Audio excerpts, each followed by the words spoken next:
Kukur! Ako, public school ako from kinder, elementary to high school. So, alam ko lahat ng mga corners of all the core sa public school. So, tara! Ang iconic chair na ito ay hindi mawawala sa public school. Bata ka pa lang, magkakaraking chair ka na, na para bang ang daming henerasyon na nakagamit nito. Parang panahon pa siya ng gera, Kaya every first day of school pumapasok ako. Kasi pag second day or third day ka na pumasok, yan na maabutan mo, At dapat hindi ka late. Kasi sobrang kawawa talaga ng chair na yan. Pero syempre, ang mga madalas na nagmamana dyan, ang mga boys at the back. Kasi sila yung minsang late, minsan absent. So, ayan. For you, mga boys at the back. Ewan ko ngayon kung may mga chairs pa ba na ganyan. Kasi during my time, marami kaming ganyang chair. Sobrang kawawa talaga namin sa public school, day. Na para bang Michael Jackson yung upuan na yan, nakaganyan na. Lahat na kasamaan ng ugali, siguro, no? Nandoon din sa public school. Ano ba ginawa nyo sa bag niya? Paano niya yan makukuha? Talaga makamangtas talaga yan. Pinalibutan nyo ng scotch tape, ha? Yung experience ko sa public school. Buti lang talaga hindi ako mismo yung naka-experience, yung kaklase ko. Alam mo yung bag niya, day, nilagyan ng palaka ng kaklase ko, day. Not just once, but 3 palaka nilagay sa bag niya, day. During that time, sabi ko, pag sa akin yun nalagay na bag, nawawalan ako ng malay, day. At iwan ko kung gagamitin ko pa yun na bag. Day, umiyak talaga siya, day. Malamang, sinong iiyak doon? Yung isang kaklase ko naman, ang nilagay, bato. Okay na yung bato. Lagyan nyo ng hollow block, okay lang. Wag lang yung pala.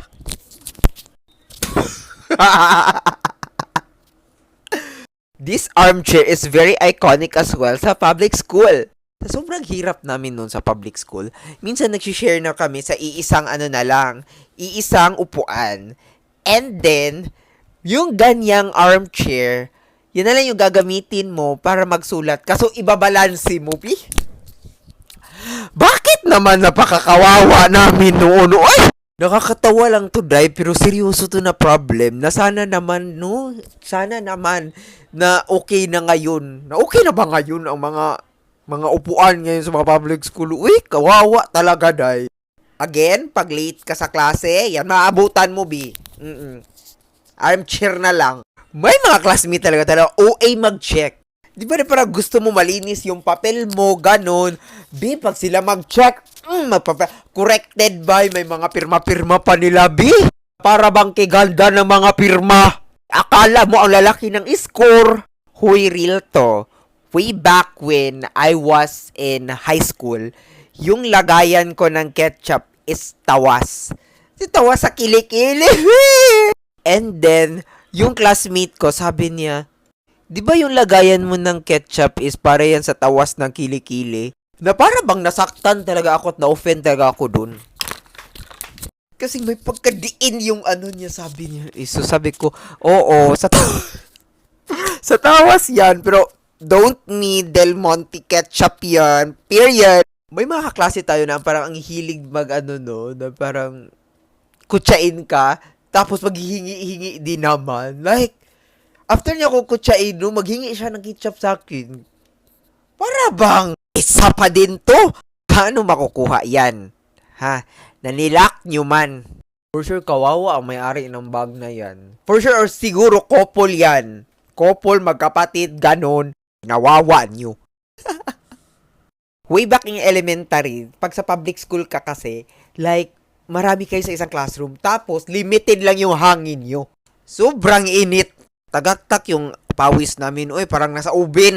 Nagreklamo talaga sa teacher niya kasi gusto niya yung anak niya nasa unahan talaga kasi nga ayaw niya daw yung anak niya mapawisan.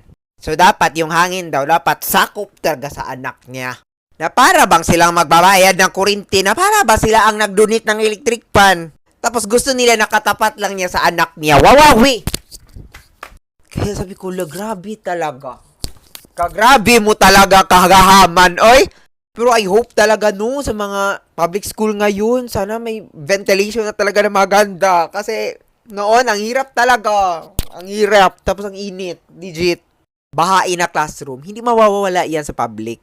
And hindi yan nakakatuwa na. Hindi ako natutuwa talaga dyan.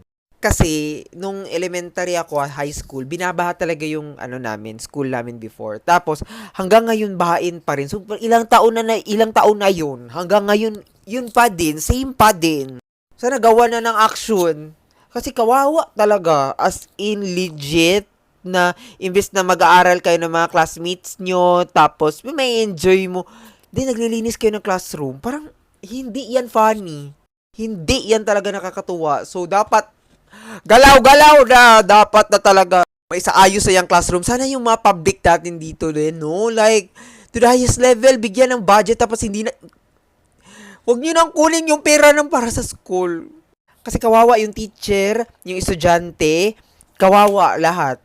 So, ayun. Okay, bye. Tara naman sa next video.